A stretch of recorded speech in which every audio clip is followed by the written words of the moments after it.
Kunci sukses yang keempat untuk menjadi purnakarya yang sejahtera adalah kemampuan untuk mengelola uang pesangon secara efektif.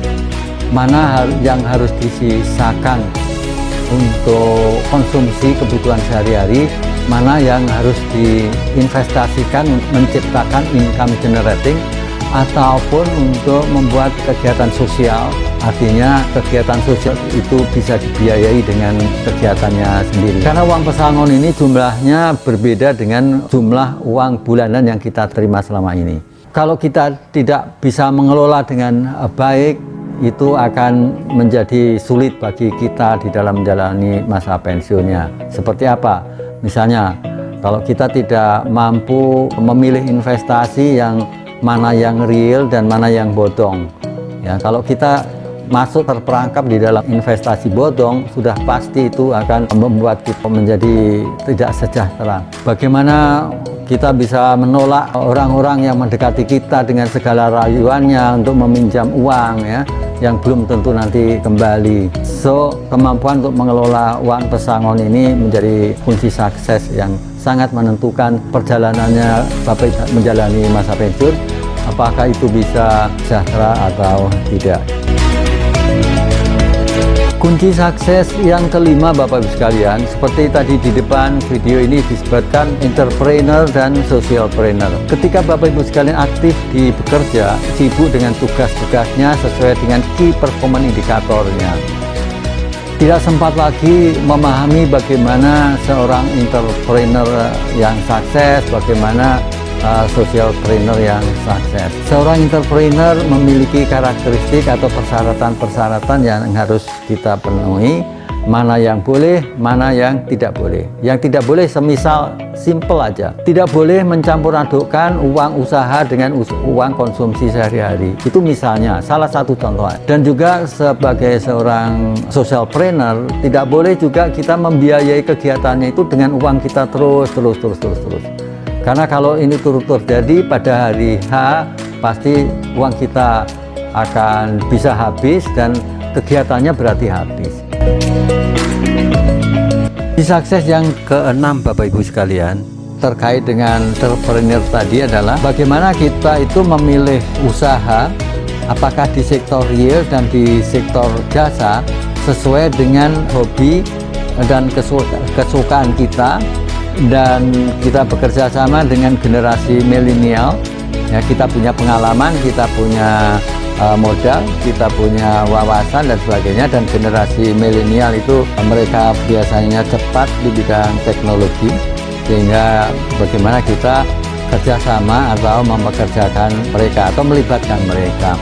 Pada saat masih bekerja, Bapak Ibu sekalian, tentunya hal ini lepas atau kurang menjadi perhatian kita karena fokus kita adalah bagaimana memenuhi tuntutan pekerjaan, dan karakteristik usaha di sektor real dan di sektor jasa kurang menjadi perhatian. Nah, bersama Quality First akan membahas ini secara detail, dan silahkan ikuti video kami berikutnya atau feel free kontak kami. Dan syukur-syukur kita bisa ketemu di dalam satu ruangan diskusi, yaitu in-house training, dan kita bisa lebih live di dalam membahas topik ini. Kunci sukses faktor yang ketujuh, Bapak Ibu sekalian, itu adalah kita mengambil pola atau sistem usaha yang mana. Bagaimana kita ketahui, sistem usaha itu ada dua, satu franchise, yang kedua swakelola. Franchise yang seperti apa yang kalau kita memilih franchise? Franchise yang bagaimana yang cocok dan bisa mendatangkan pride buat kita sebagai seorang senior, ya.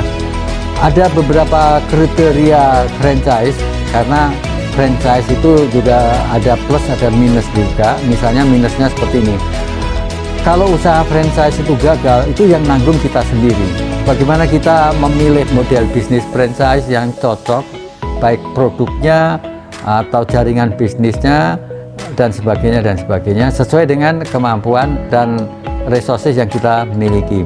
Yang kedua, model swakelola, ya, swakelola yang mengelola sendiri, bisa perorangan, keluarga, maupun bergabung dengan teman. Dan sekali lagi ingat, tempat kita itu bergabung atau bekerja sama itu suatu hal yang sulit. Namun sulit bukan berarti tidak bisa. Dan kalau carilah partner bisnis yang betul-betul bisa dipegang dan usahakan Bapak Ibu sekalian tetap mengendalikan keuangan ya, karena uang ini bisa menimbulkan suatu masalah dan bisa juga mensejahterakan kita. Di sukses faktor yang ke-8 Bapak Ibu sekalian adalah pemenuhan kebutuhan religius ya, jadi kebutuhan rohani, dan ini merupakan suatu kunci sukses yang sangat dominan karena usia kita semakin senior. Ketika kita masih bekerja, tentunya memenuhi juga kewajiban-kewajiban kebutuhan religius ini, namun tentunya juga dengan waktu yang terbatas dan konsentrasi yang terbatas. Setelah kita pensiun, memenuhi kebutuhan religius yang kita selalu sempurnakan dari hari ke hari, termasuk wisata religi, suatu misal yang bisa kita nikmati, kita rasakan, itu perlu kita lakukan Bapak Ibu sekalian. Kunci sukses faktor yang ke-9 Bapak Ibu sekalian, sebagaimana kita ketahui bahwa manajemen waktu sering terabaikan oleh orang. Kita lebih memilih ya menjalani itu sesuai dengan asal apa adanya seperti itu ya, tanpa mengatur waktu. Bagaimana kebutuhan religius, bagaimana kebutuhan untuk aktivitas bersama teman-teman, bagaimana kita membuat aktivitas yang bermanfaat untuk sesama dan sebagainya ya, bagaimana waktu ini kita gunakan sebaik-baiknya sehingga kebutuhan dunia dan kebutuhan akhirat itu bisa tercapai dan tidak menjadi manusia yang merugi ya karena menyia-nyiakan waktu. So, kunci sukses faktor ini menggunakan waktu yang sebaik-baiknya untuk kebutuhan rohani dan jasmani, dan untuk pendekatan kepada Allah Subhanahu wa Ta'ala perlu kita jadwalkan kapan harus ikut taklim, kapan harus ikut pengajian, kapan harus menyumbang ke kegiatan sosial, ke panti, suatu misal dan sebagainya ya. Demikian 9 kunci sukses dalam mencapai suatu perjalanan kehidupan di masa pensiun menjadi sejahtera Bapak sekalian. Jadi 9 kunci sukses menjalani masa pensiun dengan sejahtera seperti tadi di video yang sudah kami delivery. Kalau di dalam proses training, in-house training atau public training yang secara reguler kami lakukan di Yogyakarta, di Bandung, dan di Bogor, itu ada kunjungan proyek.